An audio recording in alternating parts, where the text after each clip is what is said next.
Experience था, कैसे आपको अप्रोच किया था, थोड़ा आपसे जानना चाहेंगे। मुझे नीरज जी ने बुलाया था अपने ऑफिस में और मुझे मेरे करियर का सबसे छोटा नरेशन दिया था, जो ऑल ऑफ 3 मिनट का नरेशन था। लेकिन आई थिंक नीरज जी बहुत कॉन्फिडेंट थे, उनको पता था कि अगर ये जो इसमें ज़्यादा एक्सप्लेन करने की ज़रूरत नहीं है। जब कोई आपसे कहे कि ये एक ऐसी दुनिया है जो आपने कभी देखी नहीं है, एयर ट्रैवल में, इंटरनेशनल फ़्लाइट्स, एयर कार्गो में किस तरह हमारे देश में किस तरह तस्करी होती है, किस तरह स्मगल आइटम्स लाए जाते हैं, किस तरह कॉन्ट्रबैंड आता है, योर सोल्ड। क्योंकि इससे पहले कस्टम ऑफिसर्स में ना तो कभी कोई फिल्म बनी है, ना कोई शो बना है। एक बहुत नई दुनिया है, एक नॉवेल्टी है उसमें। एंड फिर नीरज जी ने मुझे 4 एपिसोड, आई थिंक 4 या 5 एपिसोड्स भेजे। तब आई थिंक डिटेल एपिसोड्स लिखे गए थे और उन्होंने कहा कि यार नेटफ्लिक्स सीरीज़ है and I am presenting it, मैं भी डायरेक्ट करूँगा, राघव भी डायरेक्ट करेगा। मैंने वो 4 एपिसोड, जो कहते हैं ना नेटफ्लिक्स पे बिंज वॉच होता है, जब आप एक ही सिटिंग में आप सब देख लेते हो, तो मैंने चारों के 4 एपिसोड्स पढ़ लिए एक रात में। And I was completely sold. शुरुआत से ये जो होती है ना ग्रिपिंग, जो एक मसाला जो स्टोरी होती है, इसका जो सुर है, कमर्शियल है, ब्लॉकबस्टर का जो एक थीमेटिक टोन होता है वो है, पेसी है, फन है, एक थ्रिलिंग टोन है, तो वो बढ़िया लगा मुझे। एंड ऑफ कोर्स जब नीरज पांडे किसी शो या फिल्म से जुड़े हों तो सोचने की ज़रूरत नहीं है। इस दुनिया में कहा जाता है ना, तस्कर अपने आइडिया नए नए लाते हैं और हमारे देश के जांबाज ऑफिसर होते हैं, वो उनको पकड़ने का तरीका ईजाद करते कहते हैं, जी एक स्टेप आगे रहते हैं। जी। आपने क्या इसमें क्या लर्निंग रहा, पूरा देखा, थोड़ा समझा होगा इस दुनिया को। देखिए, हमने सब शायद पेपर में पढ़ा होगा या न्यूज़ चैनल्स पे देखा होगा किस तरह आइटम्स सीज़ की जाती हैं मुंबई एयरपोर्ट पर, दिल्ली एयरपोर्ट पर। लेकिन शायद ही कोई जानता हो कि ये जो एक बहुत ही वेल ऑयल्ड, एक सिस्टमैटिक एक दुनिया है, जिस तरह इन चीज़ों को लाया जाता है हमारे देश में।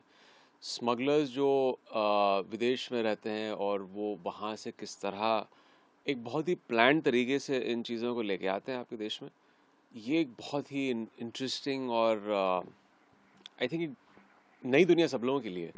तो जब पहले एपिसोड से ही आपको पता चलता है कि अच्छा ऐसे कंसील करके लेके आते हैं बैग्स में, एयर कार्गो में, किस तरह इंटरनेशनल डोमेस्टिक फ़्लाइट्स दोनों में ऐसी चीज़ें होती हैं।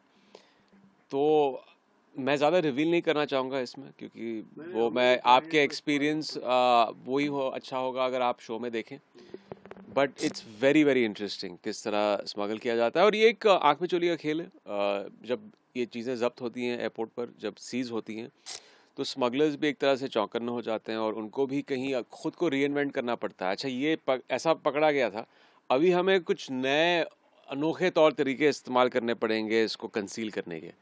वो भी है हमारे शो में। एंड दूसरी तरफ जो हमारे कस्टम ऑफिसर्स हैं, वो किस तरह उनका ग्राउंड वर्क होता है, रिसर्च होता है, किस तरह वो इन चीज़ों को सीज करते हैं, वो भी बड़ा ही इंटरेस्टिंग है उनका नेटवर्किंग या जो भी उनका। डेफिनेटली जैसे वो चीज़ है जो मैं एक बार पढ़ी कहीं, कि it's not about checking bags, it's about reading people.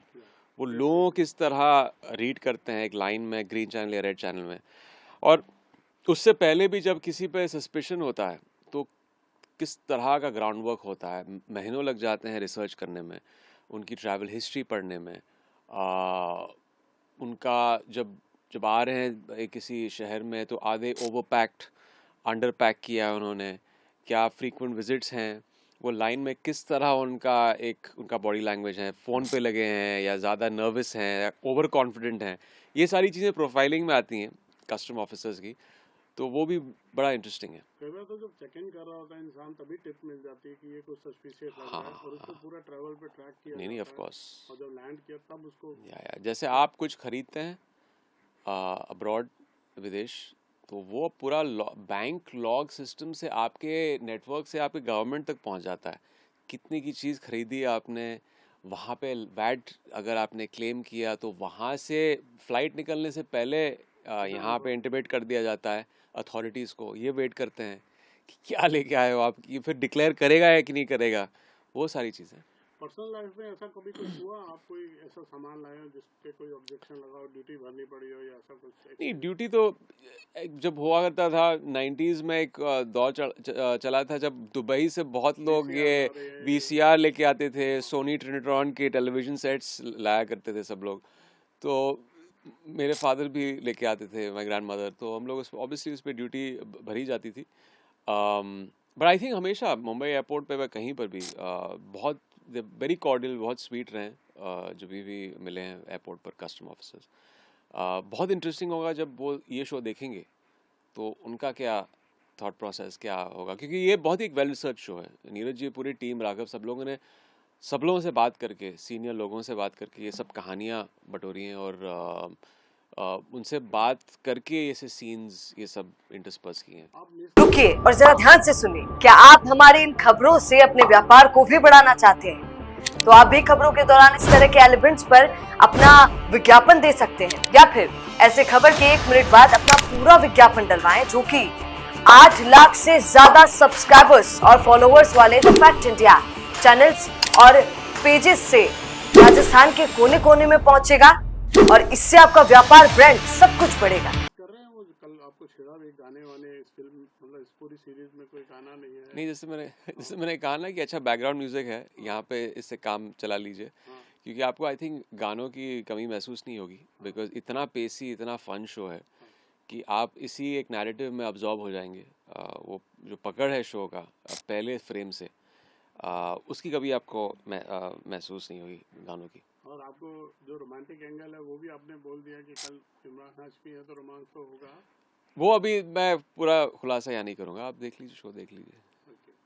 आपको नीरज पांडे ने एक बार पहले भी अप्रोच किया था, याद है आपको, स्पेशल 26 के लिए कई बार, तो आप फर्स्ट टाइम इनके साथ? नहीं, बहुत बार हम मिल चुके हैं, बहुत सारी मुलाकातें कुछ फिल्मों की, अनफॉर्चुनेटली वो उस वक्त नहीं हो पाई, बट जैसे कहते हैं बेटर लेट देन नेवर। ये इस किस्मत में ये एक इंटरेस्टिंग शो था। वेरी हैप्पी कि जिस तरह ये लिखा गया है, और यही एक कोई भी एक्टर चाहता है कि कुछ नया मिले करने को, और सिर्फ मेरे लिए क्या, किसी एक्टर के लिए किसी ने अब तक कस्टम ऑफिसर कभी हमने देखा नहीं है ऑन स्क्रीन, ये दुनिया नहीं देखी है, तो वो एक बोनस था मेरे लिए। तो it's good that I am getting to work finally with Neeraj ji. हम उम्मीद करेंगे लोगों को ये पसंद आए। Wish you all the very best. शुक्रिया। इसकी सक्सेस के बाद फिर एक इंटरव्यू किया। डेफिनेटली, थैंक यू, इंशाल्लाह, थैंक यू। बिजनेस अच्छा हो सकता है, लेकिन अगर नाम नहीं दिखा तो पहचान कैसे बनेगी? अब टेंशन छोड़िए, द फैक्ट इंडिया आपके बिजनेस को देगा वो पहचान जो पूरे राजस्थान में हर किसी तक पहुंचे। न्यूज चैनल पर विज्ञापन, पॉडकास्ट और प्रमोशन के जरिए आप सीधे 5 लाख सब्सक्राइबर और 10 करोड़ से ज्यादा व्यूज तक अपनी पहुंच बना सकते हैं। तो देर किस बात की, आज ही द फैक्ट इंडिया से जुड़िए और अपने बिजनेस को बनाइए हर घर का नाम।